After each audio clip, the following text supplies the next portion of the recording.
Hello बच्चों, good morning. आज अपन सीखेंगे ट्रांसफार्मर। ट्रांसफार्मर की वर्किंग क्या है, किस तरह से ये वर्क करता है, ये सारी चीजें।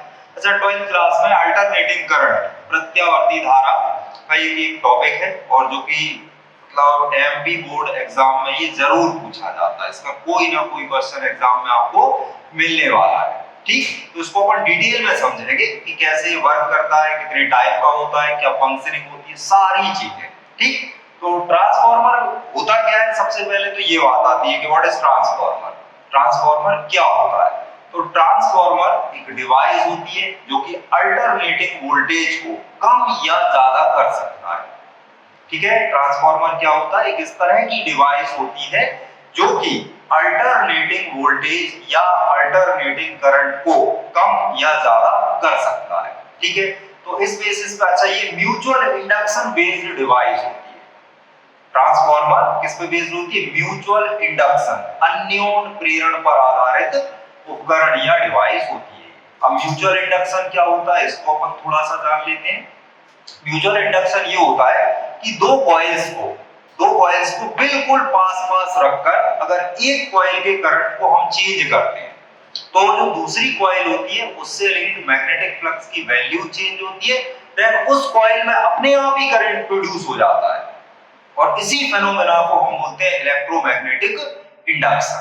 तो ये जो ट्रांसफार्मर होते हैं ये किस पे बेस्ड होते हैं? म्यूचुअल इंडक्शन बेस्ड डिवाइस होती है। क्लियर? ट्रांसफार्मर क्या होता है? ट्रांसफार्मर एक डिवाइस है जो कि अल्टरनेटिंग वोल्टेज और अल्टरनेटिंग करंट को इंक्रीज या डिक्रीज कर सकता है। ठीक, किस प्रिंसिपल पे ये वर्क करता है? तो ये म्यूचुअल इंडक्शन बेस्ड डिवाइस होती है। म्यूचुअल इंडक्शन मतलब अन्योन प्रेरण पर आधारित उपकरण होता है। ठीक, और आगे बढ़ते हैं, कितने तरह के हो सकते हैं? तो देखो बच्चों, हमने बोला ये वोल्टेज कम कर सकता है या वोल्टेज को बढ़ा सकता है। तो इस बेसिस पे ये दो तरह के हो सकते हैं। एक तो होता है स्टेप डाउन ट्रांसफार्मर, हिंदी में बोले तो अपचाई ट्रांसफार्मर। इसका काम है वोल्टेज को कम करना और करंट को बढ़ाना।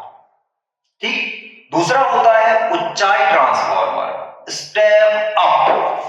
इसका काम है वोल्टेज को इंक्रीज करना और करंट स्ट्रेंथ को कम करना। ठीक है, कितने तरह के होते हैं? दो तरह। अच्छा, कौन सा कहां यूज होता है ये भी हम आपको बता दें।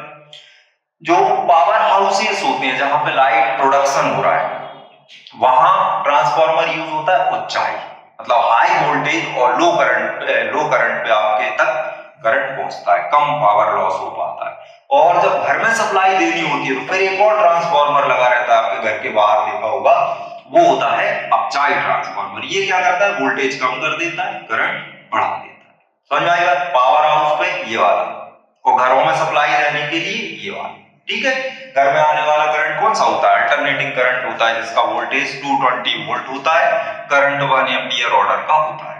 ठीक, चलिए अब अपन देखें कि ये बनता कैसे है, वर्क कैसे करेगा, ये सारी चीजें। तो सबसे पहली चीज, ट्रांसफार्मर के मेन पार्ट्स जो है वो होता है कोर, को क्रोड भी कहते हैं हिंदी में, इंग्लिश में इसको कोर कहते हैं। तो ये कैसे बनाते हैं? ये कोर सॉफ्ट आयरन का बनाया जाता है जनरली। ठीक है, अब सॉफ्ट आयरन का ऐसा नहीं है कि एक सॉलिड पूरा पीस ले लिया अपन, नहीं, सॉफ्ट आयरन की पतली पतली सी पत्तियां लेते हैं, स्ट्रिप्स लेते हैं। इस तरह की होती हैं वो कुछ स्ट्रिप्स, ऐसी ये पतली पतली पत्तियां ऐसी ले लेते हैं। इस तरह की पतली पतली पत्तियां होती हैं, इन पत्तियों पे वार्निश करते हैं, पॉलिश, और फिर इन पत्तियों को एक दूसरे के ऊपर रखकर जितनी रिक्वायरमेंट होती, जितना बड़ा ट्रांसफार्मर आपको कंस्ट्रक्ट करना है उतना बड़ा कोर अपन बना लेते हैं। ठीक है, तो ऐसे करके ये कोर बनता है। इस कोर को बोलते हैं लैमिनेटेड कोर। ठीक, फिर इस कोर के ऊपर दो कॉइल्स बाउंड कर देते हैं, लपेट देते हैं। कॉपर कॉइल्स होती हैं, कॉपर का इंसुलेटेड वायर लिए और उसको इस कोर के ऊपर लपेट देते हैं। ये जिस कॉइल में अपन सप्लाई देते हैं उसको बोलते हैं प्राइमरी कॉइल, प्राथमिक कुंडली, और जिस कॉइल से सप्लाई लेते हैं उसको बोलते हैं द्वितीयक कुंडली, सेकेंडरी कॉइल। ठीक है, तो ये इसके पार्ट्स होते हैं। पहली चीज क्या, सबसे इंपॉर्टेंट पार्ट है इसका कोर। ठीक है, अब ये कोर बनना कैसे है, सॉफ्ट आयरन की स्ट्रिप्स लेते हैं पतली पतली, इन स्ट्रिप्स को क्या करना है अपने वार्निश करना है ताकि खाली जगह ना बचे, अदरवाइज एडी करंट्स प्रोड्यूस हो जाते हैं, भंवर धाराएं, इनसे क्या होता है एनर्जी का लॉस होने लगता है, ट्रांसफार्मर गर्म होने लगता है। ठीक है, उनको एक दूसरे के ऊपर रख के रिक्वायर्ड थिकनेस का अपन बना लेते हैं, फिर उस कोर के ऊपर 2 कॉइल्स लपेट देते हैं, बाउंड कर देते हैं कॉपर कॉइल्स। ठीक, जिस कॉइल में सप्लाई दिया, अल्टरनेटिंग सप्लाई दिया, उसको हमने बोला प्राइमरी, जिससे लिया उसको हमने बोला सेकेंडरी। ठीक, तो ये पूरा का पूरा कोर उठा के एक टैंक में रख देते हैं और उस टैंक में एक ऑयल भरा रहता है, नेफ्था ऑयल बोलते हैं उसको, काफी गाढ़ा ऑयल होता है। क्या होता है, अब ये कोर रखा आपने तो टैंक में खाली जगह बन जाएगी, उस खाली जगह में एडी करंट्स प्रोड्यूस होंगे, भंवर धाराएं, उसकी वजह से ट्रांसफार्मर गर्म हो जाएगा बहुत ज्यादा और एनर्जी लॉस होगा। तो उस खाली जगह को भरने के लिए वहां पे ऑयल भर दिया जाता है, गाढ़ा ऑयल होता है नेफ्था ऑयल, वो भर दिया जाता है। ठीक, और इसको पैक कर दिया। अच्छा, ट्रांसफार्मर का जो टैंक होता है उस टैंक के ऊपर भी एक छोटा टैंक लगा रहता है गोल, वो उसमें भी ऑयल भरा रहता है, हाफ भरा रहता है लेकिन, और वो मेन टैंक से कनेक्टेड रहता है। क्यों?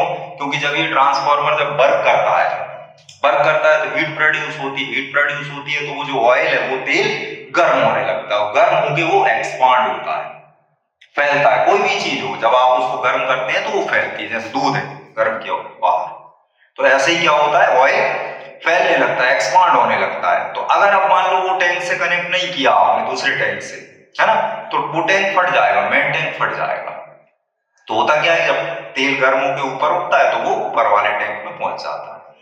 ट्रांसफार्मर जब वर्क करना बंद कर देता है तो वापस टैंक में तेल आ जाता है, इस तरह से वो वर्क करता है। ठीक है, अब म्यूचुअल इंडक्शन को समझ ले जरा अपन। जब इस कॉइल में अपन अल्टरनेटिंग वोल्टेज लगाते हैं तो इस कॉइल में अल्टरनेटिंग करंट फ्लो होता है। अल्टरनेटिंग करंट मतलब इस तरह का करंट, कि ये इस तरह का करंट फ्लो होता है, हाफ साइकिल एक डायरेक्शन में, रिमेनिंग हाफ साइकिल दूसरी डायरेक्शन। ठीक, तो हाफ साइकिल में कोर एक डायरेक्शन में मैग्नेटाइज होता है, रिमेनिंग हाफ साइकिल में कोर दूसरी डायरेक्शन में मैग्नेटाइज होता है। तो बार बार कोर क्या हो रहा है, मैग्नेटाइज हो रहा है, डिमैग्नेटाइज हो रहा है, तो इससे लिंक मैग्नेटिक फ्लक्स की वैल्यू चेंज होने लगती है।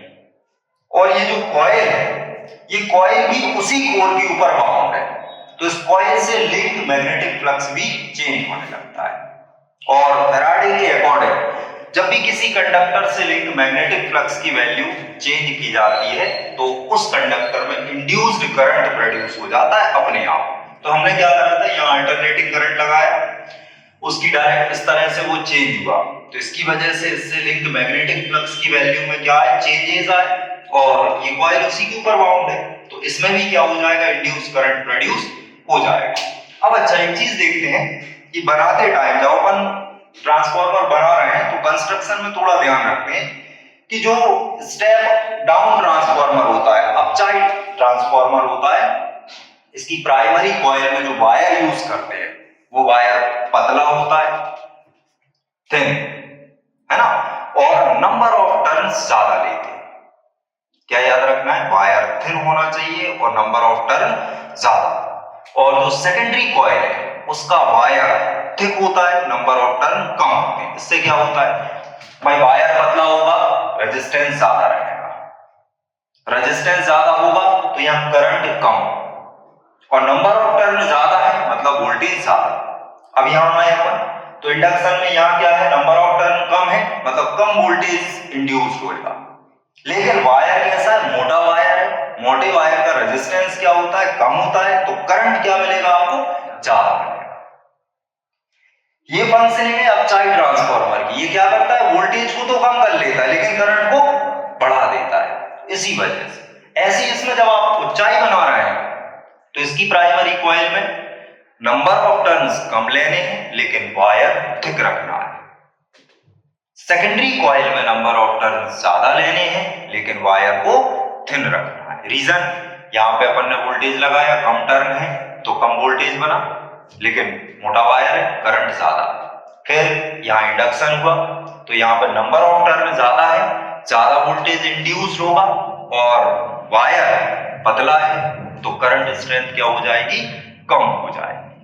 ठीक है, इस तरह से ये वर्क करते हैं ट्रांसफार्मर। अच्छा, अब ट्रांसफार्मर में क्या है, कई तरह के लॉसेस भी होते हैं, एनर्जी के लॉसेस होते हैं, है ना, उनको भी अपन डिटेल में समझेंगे। पहली चीज तो अपन ने इसका कंस्ट्रक्शन देखा। कंस्ट्रक्शन के मेन पार्ट्स कौन कौन होते हैं? कोर होता है, सॉफ्ट आयरन कोर। दूसरा प्राइमरी सेकेंडरी कॉइल्स होती है जो कि कोर के ऊपर बाउंड की जाती है, और ये दो तरह के होते हैं, अपचाई और उच्चाई। अपचाई मतलब वोल्टेज रिड्यूस करना, करंट को बढ़ाना। उच्चाई मतलब वोल्टेज को इंक्रीज करना, करंट स्ट्रेंथ को कम करना। ये वाला ट्रांसफार्मर कहां पे यूज होता है? पावर हाउसेस में उच्चाई, और अपचाई यूज होता है कहां पर? घरों में, घर पे सप्लाई देने के लिए इसका यूज होता है। और भी छोटी छोटी डिवाइसेस में भी यूज होते हैं, टेलीविजन में भी यूज हो रहा है इसका, कई तरह से। अब हम इसका प्रिंसिपल समझाते हैं कि ये ट्रांसफार्मर किस प्रिंसिपल पर बेस्ड होते हैं। सपोज ट्रांसफार्मर की प्राइमरी कॉइल में number of turn N1 N2 है, N1 एंड N2।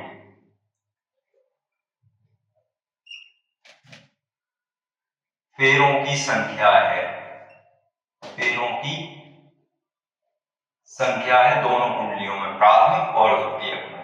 ठीक है, अब जैसे इसमें अपन अल्टरनेटिंग वोल्टेज लगाएंगे तो इससे फ्लक्स लिंक होगा, और फ्लक्स चेंज होगा क्योंकि अल्टरनेटिंग करंट फ्लो हो रहा है। तो इंड्यूस्ड ईएमएफ फाइंड आउट करते हैं फैराडे के दूसरे नियम से।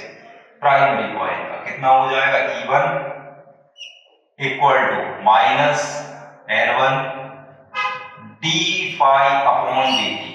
फ्लक्स अगर लेंगे इससे फाई तो d फाई अपॉन dt। ठीक है, अब अगर हम ऐसा मान लें, हम जो कि प्रिंसिपल पढ़ रहे हैं, आइडियल ट्रांसफार्मर पढ़ रहे हैं, ऐसा ट्रांसफार्मर जिसमें किसी तरह के कोई लॉसेस होते ही नहीं, ठीक है, तो सेकेंडरी कॉइल से लिंक फ्लक्स भी कितना होगा?